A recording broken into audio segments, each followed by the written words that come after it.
अस्सलाम वालेकुम नाज़रीन, मैं हूं आदिल निज़ामी और आप देख रहे हैं मेरा डिजिटल चैनल। जंग में पॉज, सीज फायर जो एक्सटेंड हो गया पाकिस्तान की कोशिशों से, होप्स हो कि वेरी सून कोई ना कोई प्रॉपर एग्रीमेंट भी हो जाएगा। दोनों जानिब इस टाइम कह लें कि थोड़ा कशीदगी जो है वो पाई जा रही है। जंग के नुकसानात जो हुए एविएशन इंडस्ट्री को, एयरपोर्ट्स को, उसका जायजा लेने के लिए जो अरब ममालिक हैं उनकी क़यादतें एयरपोर्ट पहुंच गई हैं। दुबई के हुकाम भी पहुंचे हैं, वहाँ के क्राउन प्रिंस, और साथ साथ जो कुवैत के प्राइम मिनिस्टर हैं उन्होंने भी कुवैत के एयरपोर्ट का दौरा किया। खासा वहाँ पे भी इंफ्रास्ट्रक्चर को नुकसान हुआ था। क्या दोनों शख्सियात ने वहाँ जाकर देखा और क्या उन्होंने आगे के हवाले से प्लानिंग की है, ये आपको बताएंगे। ईरान ने 2 रोज पहले अनाउंसमेंट की थी कि फ्लाइट ऑपरेशन उससे बहाल करना है 6 शहरों से, जो अब तक नहीं हो सका। रडार में आपको बताएंगे कि ओवरऑल इस टाइम मिडल ईस्ट की सिचुएशन क्या है, कितनी एयर ट्रैफिक आपको वहां पे नजर आ रही है। जंगबंदी एक्सटेंड हो गई है, चले अच्छी चीज है, लेकिन जिस उम्मीद का इजहार किया जा रहा था कि एक प्रॉपर सीज फायर होगा, उसकी जानिब अभी तक चीजें जो है सख्तबोरी का शिकार है। पाकिस्तान ने तो पूरा स्टेज रेडी कर रखा था इस्लामाबाद में, पूरी यहाँ पे सिक्योरिटी, हाई अलर्ट, सारी चीजें, लेकिन वो तौक़ुआत हमारी पूरी नहीं हुई अभी तक। होप्स हो कि बहुत जल्द हो जाएंगी। ऐसा नहीं है कि नहीं होना, सीज फायर के बाद एक प्रॉपर एग्रीमेंट तो होना ही होना है, और ये अमेरिकन भी चाह रहे हैं और ये ईरानी भी चाह रहे हैं, लेकिन दोनों इस टाइम एक कह लें कि नफसियाती गेम खेल रहे हैं और मैक्सिमम जो लेवरेज है वो लेके जाने की कोशिश में नजर आ रहे हैं। आपने देखा जंग के दौरान ईरान की जो मैजल्स हैं उन्होंने डिफरेंट जगहों पे हिट किया, और उसमें जो सबसे अहम जगह थी, जो मीडिया की शस्त्रों का हिस्सा भी बनी, वो मुत्तहदा अरब अमारात के एयरपोर्ट्स थे। वो बहरीन का एयरपोर्ट था, वो कुवैत का एयरपोर्ट था। बल्कि जो फुटेजेस आई उसमें कुवैत और दुबई का एयरपोर्ट सबसे ज्यादा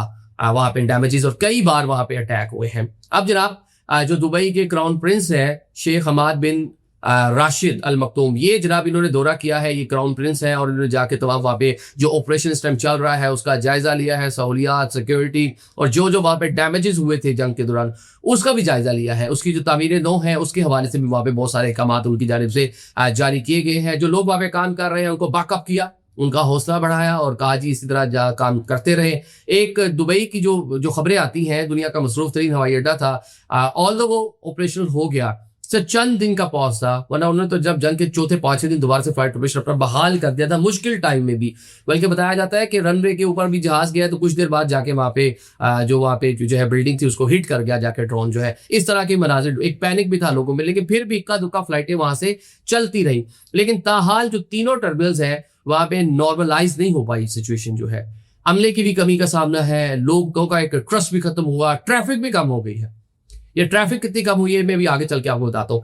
इसी तरह जो कुवैत के प्राइम मिनिस्टर हैं वो जनाब गए हैं, अहमद अब्दुल्ला बिन सबा, ये जनाब ये वहां पर गए हैं, इन्होंने जाके तमाम जायजा लिया है। कुवैत के एयरपोर्ट बहुत सारे डैमेजेस हुए, बहुत सारा नुकसान हुआ। कुवैत ने अपना फ्लाइट ऑपरेशन सारा मुंतकिल कर दिया था। पास ही जो सऊदी अरेबिया के एयरपोर्ट है दमाम, लोकल बरासत सड़क इस्तेमाल कर रहे थे, और एयरपोर्ट वो सारा फ्लीट अपने सारे जहाज वहां लेकर चले गए थे।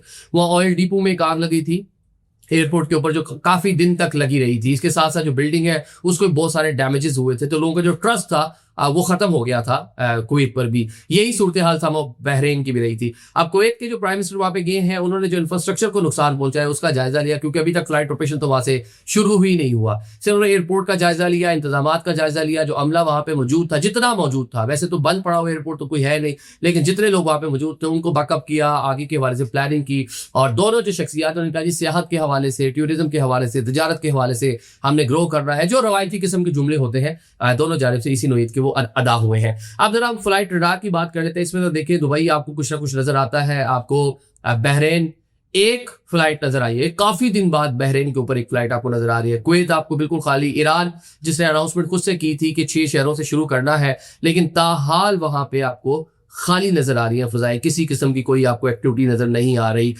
तो यूएई कुछ ना कुछ पहले से बेहतर है, कतर की भी यही सूरत हाल है, इक्का दुक्का, मतलब वो भी उसका प्रॉपरली जो फ्लाइट ऑपरेशन उसको रिज्यूम नहीं कर पाए। तो अब बजाय ये लग रहा है कि सीज फायर जो एक्सटेंड हुआ है, इससे लग रहा है कि शायद दोबारा जंग ना हो। आज जो अमेरिकन डिफेंस मिनिस्टर है पिट हेक्सेट, वो आएंगे, वो आके जरा बातचीत करेंगे, बताएंगे जंग के हवाले से। ट्रंप भी शायद कोई ना कोई ज़ाहिर ख्याल करे। तो मुझे लगता है ये है कि मामला पीस की जानिब भी आगे बढ़ेंगे, जो एक अपनी पोजीशंस पे दोनों जानिब मौजूद हैं, लेकिन बिलाशुबा मुज़ाकरात होंगे ही होंगे। अब जरा आगे बढ़ लेते हैं। ट्रैफिक कितनी कम हुई, सिर्फ हम पाकिस्तान के अदाद-ओ-शुमार आपके सामने रख देते हैं। पाकिस्तान से आज जो है 24 घंटों में 45 के करीब जो फ्लाइट्स हैं वो कैंसिल हुई हैं। बताया जा रहा है एक तो कंट्रीज यूएई के हवाले से है कि हर एयरलाइन की एक फ्लाइट ने लैंड करना, टेक ऑफ करना, अभी तक कोई इसी पॉलिसी पे है। दूसरा पैसेंजर ही नहीं है, मतलब जाने वाला पैसेंजर नहीं है वहां पे, मतलब पाकिस्तान से लोग ट्रैवल ही नहीं कर रहे, मुत्तहिदा अरब अमारात, कुवैत, बहरीन, कतर, वो चले बंद है, दोहा जा ही नहीं रहे लोग। तो लिहाजा जो पैसेंजर ही नहीं है, टिकट ही नहीं कोई ले रहा, तो एक ये भी रीजन है जिसकी वजह से जो फ्लाइट है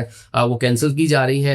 आज लाहौर से कोई 9 के करीब फ्लाइट्स हैं और इस्लामाबाद से 12, कराची से 18 है, पेशावर के इंटरनेशनल एयरपोर्ट से 6 फ्लाइट्स जो है वो कैंसिल हो चुकी है। एक तरफ तो पीस और cease fire, on the other side जो एक आम आदमी है जिसने देखा, जिसने मेजल्स लगते हुए देखे। कुछ दिन पहले मैं एक रोड शो किया, वहाँ खातून थी, उन्होंने बताया जब जंग लगी तो उसके फौरी बाद हम पाकिस्तान आ गए, लेकिन अब हम वापस जा रहे हैं। लोगों का एतमाद कुछ ना कुछ बहाल हुआ है, लेकिन ऑन द अदर साइड जो सिविलियन लोग होते हैं, जो पुरअमन लोग होते हैं, जिन्होंने कभी इस तरह का कोई पटाखा नहीं सुना होता, वो बड़े डर जाते हैं। तो लोग बड़े डरे हुए हैं, पैनिक में है, क्योस है, तो इसलिए लोग ट्रैवल करने सिस्टम को रेस कर रहे हैं। Thank you so much.